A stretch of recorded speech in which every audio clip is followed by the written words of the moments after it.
Hello and welcome to Sports with Monga. We are running down what happened at the Miami Grand Prix qualifying 2024. That just ended, and it's just the same god. But before we get into it, if you're new to the channel, hit the subscribe button, hit the like button, hit the bell icon to be able to for more videos. Here we cover a lot of Formula One, a lot of Premier League, Bundesliga, La Liga, and more sports to come this summer. So if you want to be on the journey, do hit smash the like button, smash the subscribe button, and thanks for joining. Max Verstappen has claimed his 7th consecutive pole position by taking P1 on the grid for Miami Grand Prix, despite failing to improve during his final lap. And that has basically made him equal the record of Alain Prost.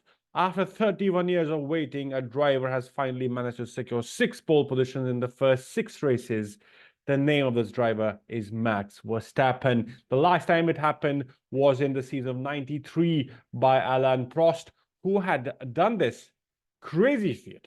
Max Verstappen is now one of only 5 drivers in Formula One history who have recorded at least 7 poles in a row.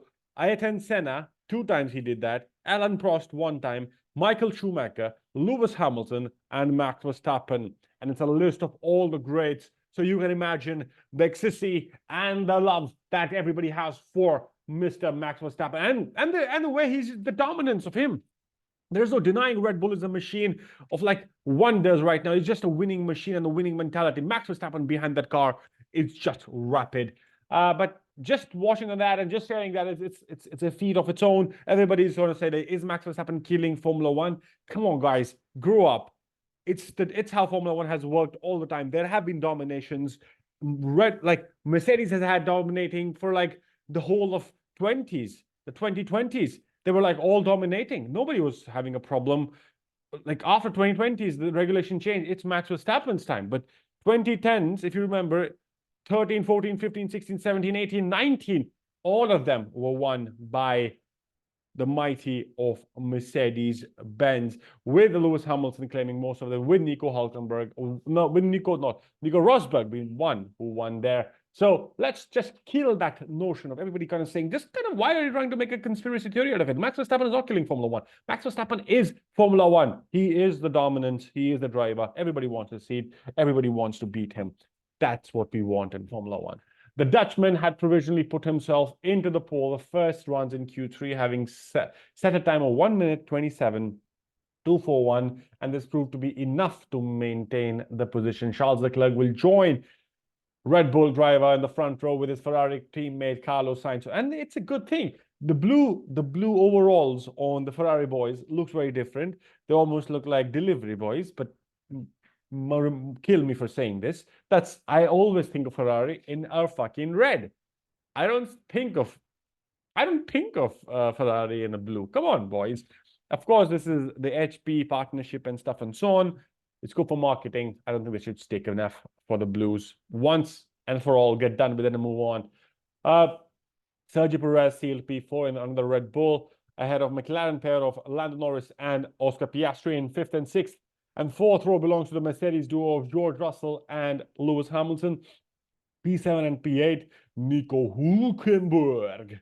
This man is just a machine. Like, he's like rapid. He's fire on qualifying. He's like P8, again, P9, and closing out is Yuki Tsunoda of the RB. It was a difficult day for Aston Martin. The teams was continuing qualifying after their earlier misfortune in the sprint because they crashed. If you've not watched that video, guys, take a pause, look up my sprint video and my sprint race review, and think about that. Watch that, come back, and I'll continue watching from there if you want to. But if you watched till now, hit the subscribe button. Thanks for watching. Let's continue. It was a difficult day for Aston Martin, with the teams both continuing in qualifying after their earlier misfortune in sprint. Lance Stroll and Fernando Alonso both exited in Q2, with the pair set to line up in P11 and P15 respectively. Despite an impressive performance in Q1, Alpine's Pierre Gasly could not improve further in Q2 and ended up in 12th. And it's a good thing. It was interesting that Alpine, they brought some changes to this race. And they have kind of worked for them because they're now in the Q2s. They were earlier, if you remember in the races, they were out in Q1. So there was no way of them coming back at all. So there was no chance of that happening. But it is now looking better for them. They are able to fight at least in the Q2s. And the pair of Gasly and Ocon are 12th and 13th. The Williams of Alex Albon was 14th. Valtteri Bottas was the lead, kick Sauber in 16. Sargent failed to get his Williams out of Q1 despite an impressive performance earlier in the P17 and mixed fortunes for Daniel Ricciardo, finishing 4th in the sprint race, but could not get out of Q1 basically, and was out deemed P18 on the grid. With a 3-place grid penalty, I think he will start at the back. Also eliminated the first segment of the qualifying was Kevin Magnussen and Kick Sauber's Zhou Guanyu. That's how it's kind of wrapped it up. But there's a lot of stories here, guys. Kevin Magnussen felt that he was impeded overall in his final flying lap because there was a traffic jam at the last corner where people were trying to start their lap when he was trying to finish it.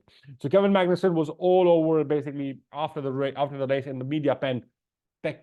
He's basically saying this is like a broken record. I keep saying this, nobody's fucking listening to me. K-Man was feisty, but he is true. He's right by saying that there was a traffic jam at the end of what was happening. So he's not incorrect there, guys. So let's understand it from his perspective that it was not supposed to be the one that how it kind of panned out eventually. Logan Sargent, I think it's the end of Logan Sargent. I think Williams have given him enough time. Formula One has given him enough time. I have given him enough time. You have given him enough time. It's time to move on. Talk of the town, Kimi Antonelli. Yes, the Mercedes reserve driver, not a reserve driver, the Mercedes prodigy who they're waiting for might be jumping in to Formula One, starting Imola. The European leg starts. That's what everybody's kind of talking in the paddock. That's what the rumors are coming out as well. Logan Sargent's career ends, or not career, Formula One stint ends after Miami, and Kimi Antonelli starts in Imola. What a race that will be for Kimi Antonelli. What a race for the Italians. It will be interesting. An Italian racing for Williams, not in a Ferrari, but Kimi Antonelli will be one of those, and it'll be interesting to see. Is he true successor to the Lewis Hamilton seat in Mercedes? Valtteri Bottas and Fernando Alonso both had issues with the tires setting up. They could not improve on it, and then they walked out. Daniel Ricciardo has said, we've talked about like mixed emotions, mixed fortunes, but it's important to see the Honey Badger bring it up. What is interesting to me as well is Sergio Perez could not improve at the end. Nobody could actually improve in the end. The track just turned completely different. Like there was no grip on the tarmac apparently.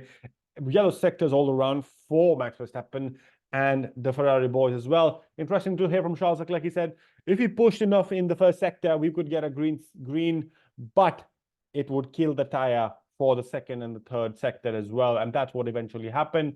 But I think Lando Norris and Oscar Piastri might be smelling some magic. And can they pip them? It's interesting to see. And what an interesting qualifying this will be.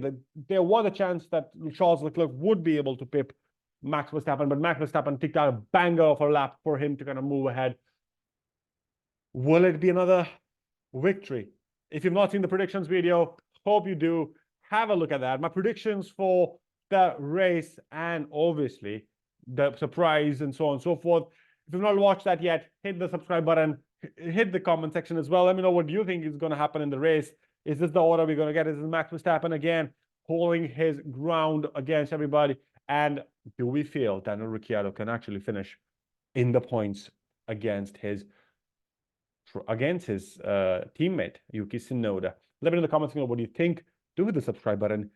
Hit the subscribe button. Do hit the bell icon. Hit the like button if you watched the video, enjoyed the video. Share it with your friends, and I catch you in the next one.